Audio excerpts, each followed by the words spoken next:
ભરૂચમાં રવિવારની રજાના દિવસે ભરૂચના શાલીમાર કોમ્પ્લેક્સ એટલે કે જે સ્માર્ટ બજાર છે તેની બાજુમાં એક કોમ્પ્લેક્સ આવેલું છે, તેમાં મોટી આગની ઘટના સામે આવી છે। તમે જોઈ રહ્યા છો ભરૂચના શાલીમાર રોડ ઉપર આવેલી આ જે કોમ્પ્લેક્સ છે યુકો બેંકમાં રવિવારની રજાના દિવસે આગનું તાંડવ સર્જાયું છે। મોટી સંખ્યામાં લોકો એકત્ર થયા છે।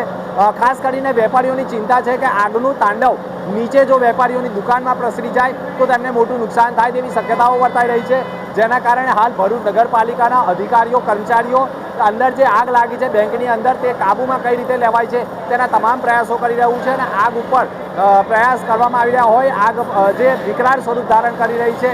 ખાસ કરીને અહીંયા ફાયર સેફ્ટીને લઈને પણ અનેક સવાલો ઊભા થયા છે।